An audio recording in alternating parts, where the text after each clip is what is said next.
Good morning Bharat. आप देख रहे हो लैंड भारत। आज हम बात करेंगे कि किस प्रकार भेड़ियों और कुत्तों के बीच संघर्ष में 23 वर्षीय राम गोपाल मिश्रा जैसे युवकों की बलि चढ़ जाती है और इस घटना की जिम्मेदारी दोनों जो पक्ष हैं वो एक दूसरे पर डालने की कोशिश करते हैं इस बात पर। जी हाँ, आपने मीडिया और सोशल मीडिया के माध्यम से घटना की जानकारी तो ले ली होगी कि किस प्रकार उत्तर प्रदेश के बहराइच इलाके के महाराजगंज क्षेत्र में 23 वर्षीय राम गोपाल मिश्रा नामक युवक की बहुत ही निर्मम तरीके से हत्या कर दी जाती है। उनके पैरों से और हाथों से नाखून निकाले जाते हैं और उनको करंट के शॉक लगाए जाते हैं और 35 गोलियां मारी जाती हैं। और उनका कसूर बस यह होता है कि वह कुछ भेड़ियों के उकसाने पर किसी छत पर चढ़ जाते हैं और एक धर्म के झंडा को निकालकर दूसरे धर्म के झंडा लगाने की कोशिश करते हैं और फिर कुछ कुत्तों द्वारा उनकी हत्या कर दी जाती है। बाद में ये भेड़िए और ये जो कुत्ते हैं ये कहीं ना कहीं एक दूसरे पर इस आरोप को लगाने की कोशिश करते हैं। तो आज हम बात करेंगे कि इसका जिम्मेदार किस प्रकार कौन हो सकता है और हमारा भारतीय समाज किस प्रकार धर्म के नाम पर राम गोपाल मिश्रा जैसे लोगों की बलि तो चढ़ा देते हैं लेकिन बाद में अपना अपना पल्ला झाड़ लेते हैं। जी हाँ, किसी भी विषय पर अपने विचार रखने से पहले आपको उस घटना की संक्षिप्त जानकारी होनी चाहिए। न केवल इस घटना की, अगर आप किसी भी वीडियो को देखते हैं, किसी भी बात पर डिस्कशन करते हैं तो उससे पहले आप संक्षिप्त जानकारी खुद लें, क्योंकि आप अगर किसी के भरोसे रहकर इस तरह से काम करेंगे या अपने विचार रखेंगे तो कहीं न कहीं आपका विचार वो खुद का विचार नहीं होगा। खुद के विचार रखने के लिए आपको उस घटना की खुद जानकारी लेनी होगी। इस घटना की जो हिस्ट्री है वह है 13 अक्टूबर को। अभी आपने देखा होगा कि नवरात्रों के जो पर्व हैं वो अभी मनाए गए और जो अंतिम दिवस पर माता दुर्गा के विसर्जन की झांकियां निकाली जाती है और उस झांकियों में डीजों का प्रयोग किया जाता है। तो होता भी कुछ ऐसा ही है। उत्तर प्रदेश के महाराजगंज इलाके में माता दुर्गा विसर्जन की झांकियां निकाली जाती है और उसमें डीजे का प्रयोग किया जाता है और उन डीजों में ऐसे ऐसे गाने बजाए जाते हैं और वो भी ऊंचे साउंड में, काफ़ी हाई साउंड में बजाए जाते हैं, जिससे दूसरे पक्ष को काफ़ी बुरा लगता है। दूसरा पक्ष इस गानों को बंद करने का विरोध करते हैं लेकिन पहला पक्ष गानों को अपने धर्म की पहचान मानता है। और आपने आज के युग में देखा भी होगा कि चाहे कोई भी धर्म हो, आज अपने धर्म का वह जो पैमाना है वो डीजों के साउंड से आंकते हैं। तो यहाँ पर जब दूसरे समुदाय द्वारा मना किया जाता है तो पहले समुदाय द्वारा इस विरोध को नकार दिया जाता है और वो जो साउंड जो है उसी साउंड में बजाते रहते हैं। फिर दूसरे पक्षों द्वारा पत्थरबाजी की जाती है और इस पत्थरबाजी के दौरान माता दुर्गा की प्रतिमा में भी कुछ पत्थर पड़ते हैं और वहाँ पर उनकी मूर्ति खंडी हो जाती है। फिर यहाँ पर जो माता दुर्गा के अपने आप को भक्त कहते हैं वह राम गोपाल मिश्रा जैसे युवकों को अपने काम के लिए इस्तेमाल करते हैं, उकसाते हैं कि आप जाइए और सामने जो ध्वज लगा है उसे निकालिए और हमारे धर्म का ध्वज लहरा दीजिए। और आप जानते हैं कि युवा हमारे भारत के काफ़ी कोमल हृदय के होते हैं, तो वह यहाँ पर इन भेड़ियों के बात में आ जाते हैं और वह तुरंत आरोपी के घर पर चढ़ता है, उस झंडे को निकालता है और अपने धर्म के झंडे को लगाने की कोशिश करता है और इस झंडे को लगाकर वह बड़ा ही फक्र महसूस करता है। लेकिन इससे जो दूसरे पक्ष के जो लोग हैं उनका क्रोध और बढ़ जाता है और वह जो लोग हैं वो कुत्तों की शक्ल में राम गोपाल मिश्रा को एक घर में ले जाते हैं। बहुत ही निर्ममता से उनके हाथों और पैरों से नाखून निकाल लेते हैं, उनको करंट के शॉक देते हैं और 35 गोलियां मार देते हैं और बाद में राम गोपाल मिश्रा की हत्या हो जाती है। तो यहाँ पर आप देखिए, भेड़िया यहाँ पर वो लोग हैं जिन्होंने राम गोपाल मिश्रा जैसे लोगों को उकसाया कि आप जाइए उस सामने वाले घर के छत से झंडे को निकालिए और अपने झंडे से लगाइए। और जिन्होंने राम गोपाल मिश्रा को इस तरह से मारा है वह कुत्ते की तरह उसका शिकार किए हैं। इतने सारे लोग एक अकेले युवक को मारा है। तो यहाँ पर अब हम बात करेंगे प्रेजेंट सिचुएशन की। तो अब आप देख सकते हैं कि राम गोपाल मिश्रा ने अपनी जान तो गंवा बैठी और लोग अब इंसाफ की भीख मांग रहे हैं। यहाँ पर कुछ कंक्लूज़न भी हम बात करेंगे कि यहाँ पर इस घटना के जिम्मेदार कौन हो सकते हैं और कौन जो है वास्तव में दोषी हैं। दोनों ही पक्ष अपने अपने तरफ से एक दूसरे पर इस आरोप का ठीकरा फोड़ने की कोशिश कर रहे हैं, लेकिन यहाँ पर दोनों ही पक्ष कहीं ना कहीं जिम्मेदार है। सबसे पहले हम बात करते हैं कि जिन लोगों ने राम गोपाल मिश्रा जैसे लोगों का इस्तेमाल करते हैं कि दूसरे के घर में जाइए और इस तरह से झंडे निकालिए और अपना झंडा लगाइए। तो और आप एक बात आप यहाँ पर याद करने की कोशिश कीजिए, जब राम गोपाल मिश्रा को उकसाया जा रहा था तब इन्होंने तो बहुत सारे नारे लगाए थे कि अपने धर्म के, आप देख सकते हैं वीडियो में, और उकसाया ऐसा था कि राम गोपाल जो मिश्रा है वो तुरंत छत में चले जाता है और वहाँ पर दूसरे धर्म के झंडे को निकालता है और अपने धर्म के झंडे को फहराता है। वहाँ पर ये लोग हजारों की संख्या में थे, ऐसा नहीं कि एक दो, हजारों की संख्या में लोग जो है माता दुर्गा की जो विसर्जन झांकी थी उसमें शामिल हो रहे थे। और जब यह लड़का अकेले जाता है और वहाँ से जब दूसरे धर्म के लोगों के द्वारा उस राम गोपाल मिश्रा को खींच करके ले जाया जाता है, तब ये भीड़ पता नहीं भेड़ियों की शक्ल में हो जाती है। इससे एक बात तो साफ हो गई कि ये जो भेड़िए हैं जो एक धर्म का प्रचार करने की कोशिश करते हैं, डीजे बजाते हैं, झंडा अपना लगाने की कोशिश करते हैं, ये आखिर में कायर होते हैं। क्योंकि जब उस इंसान को घसीट करके ले गया, और इतना ऐसा तो है नहीं कि नाखून तुरंत निकल गया होगा या फिर उनको करंट के शॉक दे दिए होंगे, कम से कम 1 से 2 घंटे लगे होंगे। तब उस समय ये जो भेड़िए हैं जो मौजूद थे जिन्होंने इनको उकसाया था वो बिल में छुप जाते हैं, चूहों की तरह, भेड़ियों की तरह, और इनको खबर तक नहीं होता कि जिस लड़के को हमने भेजा था उसके साथ क्या क्या हो सकता है। तो आप देख सकते हैं कि किस तरह से ये भेड़िए जो हैं बार बार आपको, आप जैसे युवाओं का यूज़ करते हैं ताकि आप जाएं और सामने वाले कोई भी धर्म के लोगों को नीचा दिखाने की कोशिश करें। इसमें खुद नहीं जाएंगे, आप जैसे युवा का इस्तेमाल करते हैं। तो इन्होंने किया भी कुछ ऐसा ही, राम गोपाल मिश्रा को काफ़ी जोश से भर दिया कि हम आपके साथ हैं, हम आपके साथ हैं। इसमें राम गोपाल मिश्रा जो है जोश में आकर वो चढ़ जाता है। उसके बाद जब उसको दूसरे धर्म के लोग खींच करके, दूसरे धर्म के लोग तो नहीं बोल सकते, उसमें दूसरे धर्म के कुत्ते बोल सकते हैं क्योंकि इतने निर्मम तरीके से उन्हें मारा है। जब वो कुत्ते उन्हें ले जाते हैं तो ये भेड़िए जो है जिन्होंने भेजा था, इनकी भी रूह कांप उठती आती है, ये बिल में घुस जाते हैं क्योंकि इनका जो धर्म है केवल मुंह से बोला जाता है, ये बचाने के लिए आपको नहीं जा सकते, जबकि ये हजारों में थे। 1-2 होते तो बात की बात है, यहाँ पर हजारों में थे। हम इस बात का समर्थन नहीं करते कि इनको भी उन पर अटैक करना चाहिए था, लेकिन कम से कम इस बात का प्रयास करना चाहिए था कि हम उसे बचाएं। 1 से 2 घंटे लगे होंगे इस वारदात को अंजाम देने में, लेकिन ये जो हजारों की भीड़ है ये इसी तरह से आपका इस्तेमाल करती है। ना ही इन्होंने कोई कोशिश की और ना ही ये ऐसा कर पाए। अगर कोशिश भी करते तो कहीं ना कहीं उसे बचाने में सक्षम हो जाते हैं। बाद में भले उनको संविधान के तहत राम गोपाल मिश्रा को सजा दे दिया जाता, लेकिन ये जो हजारों की भीड़ जो दिखते हैं ये भेड़ियों के शक्ल में होते हैं। ये आपको बस उकसाएंगे, कोई भी रियलिटी में ये धर्म को जानते ही नहीं है और ये बस राम गोपाल मिश्रा जैसे लोगों के यूज़ करना चाहते हैं। तो उधर से जब 35, अब हम बात करते हैं, ये तो भेड़िया की संज्ञा इनको दी ही जानी चाहिए जो हजारों में थे जिन्होंने उकसाया और भेजा। अब हम बात करते हैं दूसरे पक्ष जो कुत्ते की तरह उन्होंने शिकार किया है।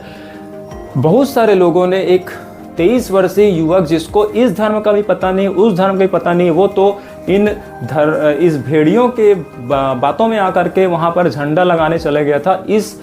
इस बहकावे में आकर के जब वो दूसरे धर्म के लोग जब उसको ले जाते हैं तो दूसरे धर्म में भी इंसानियत रखना चाहिए था, थोड़ा सोचना चाहिए था कि ये तो 23 वर्ष का युवक है, इसका तो ब्रेन वॉश करके भेजा गया है, हम इस पर क्यों प्रहार करें। लेकिन उस धर्म के लोग भी इसको बुरी तरीक़े से मारते हैं, इनके हाथ और पैरों से नाखून निकाल लेते हैं और कुत्ते की संज्ञा की तरह घेर करके करंट लगाते हैं और 35 गोलियां मारते हैं। 1-2 नहीं, 35 गोलियां मारते हैं और उसके बाद यहाँ पर इस तरह से निर्मम तरीके से उसकी हत्या कर देते हैं। तो आप देख सकते हैं जो भेजा था वो तो भेड़िया की संज्ञा दी जाती है और जिन्होंने मारा है वो कुत्तों की तरह मारा है। तो यहाँ पर देख सकते हैं ये रहा इस घटना का प्रेजेंट सिचुएशन। अब हम बात करते हैं कि आगे करना क्या चाहिए। तो एक पक्ष यह बोल रहा है कि एक बच्चा ही तो था, उसने झंडा लगाया और केवल इतना ही काम किया, उसको कानून के तहत सजा देना चाहिए। तो अब इनको संविधान का ध्यान आ रहा है, जबकि ये भारत देश सेकुलर देश है, यहाँ पर सभी को अपने अपने धर्मों का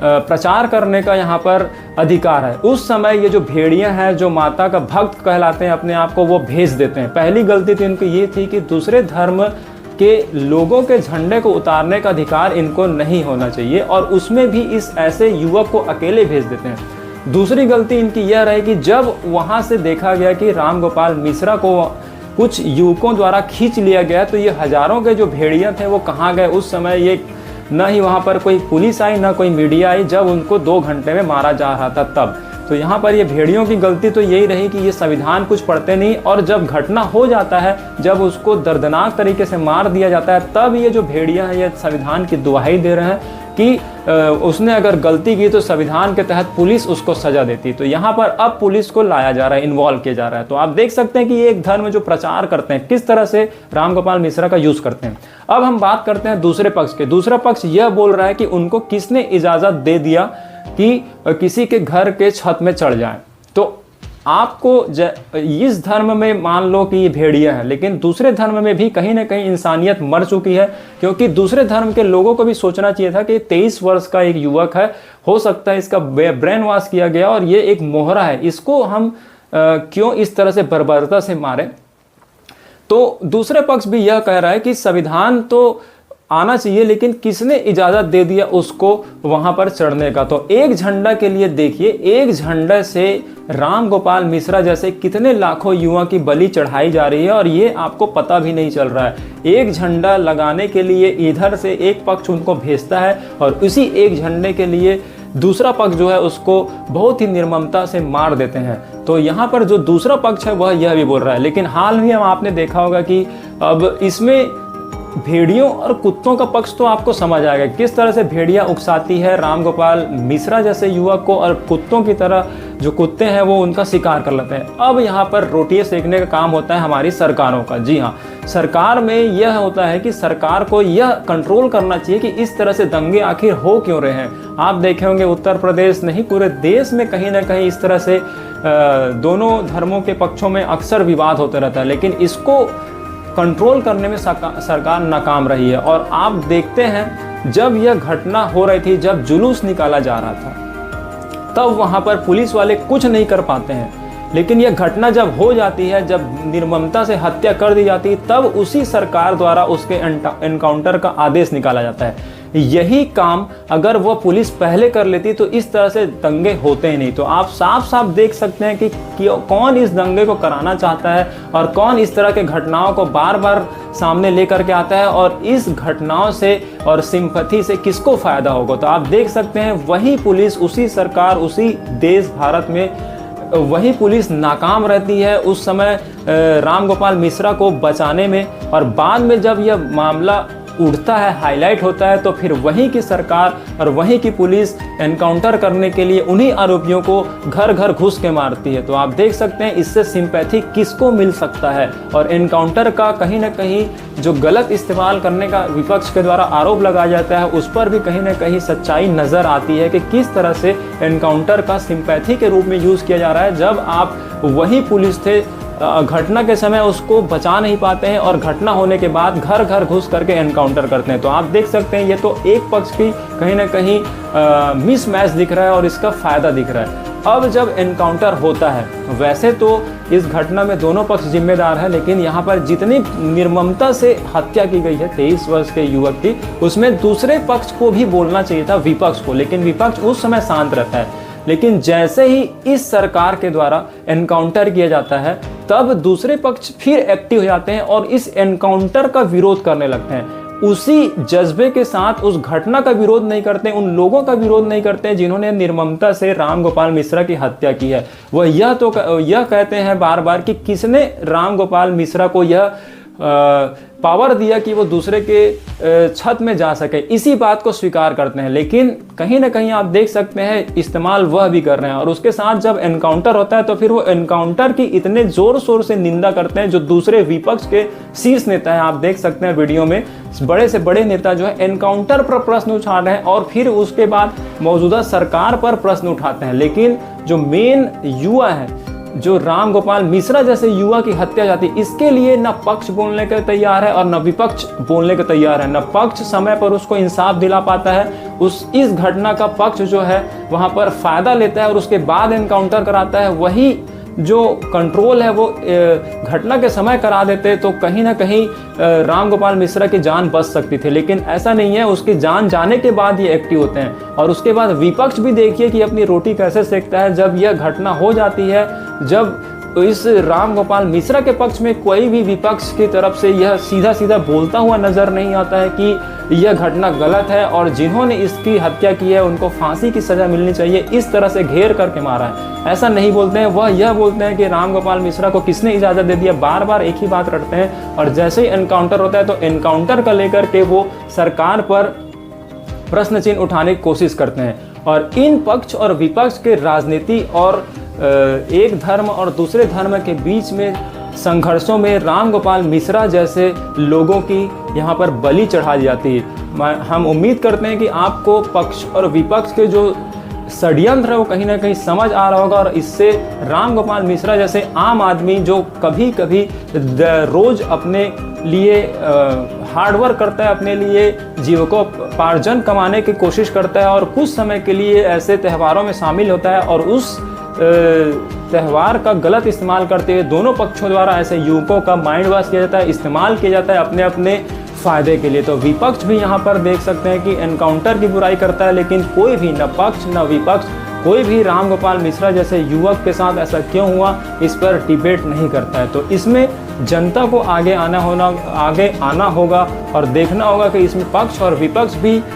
जो है संदिग्ध तरीके से भाग ले रहे हैं। घटना के समय तो कोई उसे बचाता नहीं है, लेकिन घटना होने के बाद एक दूसरे पर आरोप का ठीकरा लगाने की कोशिश करते हैं। लेकिन आपको इन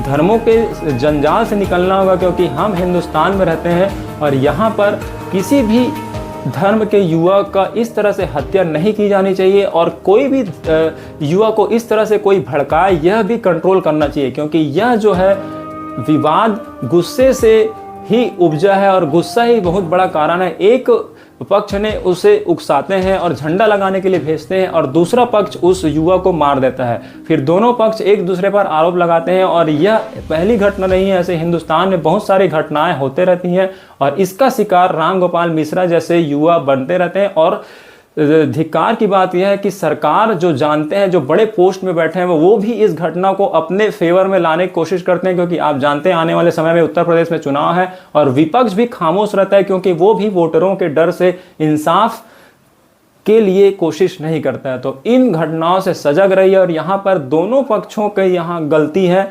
पहला पक्ष जो है उसे संविधान पढ़ना चाहिए था, तो ऐसा झंडा निकालने और दूसरा झंडा लगाने के लिए वो कभी भेजता ही नहीं। और दूसरा पक्ष यह बोल रहा है कि अगर हमने उसे किसी लोगों ने अगर राम गोपाल मिश्रा को मार दिया है तो उसको संविधान के तहत सजा देनी चाहिए। मतलब दोनों ही पक्ष और विपक्ष दोनों ही घटना तो अंजाम दे देते हैं, उसके बाद इनको संविधान आता है। पहला पक्ष यह बोलता है कि अगर उसने गलती की तो संविधान के तहत इसको सजा देनी चाहिए थी, क्यों उनकी निर्ममता से हत्या की गई। जबकि हत्या करने वाला पक्ष है वह यह बोल रहा है कि अगर हमने हत्या कर दी तो इनका एनकाउंटर नहीं करना चाहिए था, संविधान के तहत इनको सजा देना चाहिए था। तो देख सकते हैं कि संविधान को यह लोग किस तरह से अपने लिए यूज करते हैं। वह भी घटना हो जाता है उसके बाद इनको संविधान जो है ध्यान आता है, लेकिन घटना होने के पहले न पक्ष 1 को संविधान की याद रहता है, ना ही पक्ष 2 को संविधान का याद रहता है। और संविधान के साथ साथ ना ही पक्ष 1 अपने धर्म को जानता है और ना ही पक्ष 2 अपने धर्म को जानता है। और यह दोनों लोग अपने धर्मों को छोड़ करके भेड़िया और कुत्तों की तरह व्यवहार करते हैं और आपस में संघर्ष करते हैं। और इस संघर्ष में राम गोपाल मिश्रा जैसे युवकों का इस्तेमाल करते हैं और हो सकता है कि आगे भी करते रहेंगे। तो आप अपनी आंखें खोलिए, धर्म के जो अंधविश्वास आपको घोल करके पिलाया जा रहा है वहां से निकलिए, क्योंकि जब आप जिन लोगों का सहारा लेकर के राम गोपाल मिश्रा जैसे लोग झंडा लगाने जाते हैं, वह मुसीबत पड़ने पर वो हजारों की संख्या में हो, लेकिन वो भेड़ियों की तरह मदद भी नहीं कर पाते हैं। और जो दूसरे धर्म के लोग हैं जो कुत्तों की तरह राम गोपाल मिश्रा की हत्या करते हैं, उनको यह तरस भी नहीं आता है कि इतने सारे लोग एक निर्मम से 23 वर्ष के युवा की हत्या करते हैं। ना तो पक्ष 1 धर्म को जानता है और न पक्ष 2 धर्म को जानता है। तो इस तरह से इसीलिए यहाँ पर पक्षों और धर्मों के नाम पर हिंदुस्तान में दंगे होते रहते हैं। तो आई होप कि हमारा जो मेन मोटिव था आपको समझाने का कि किस तरह से युवाओं का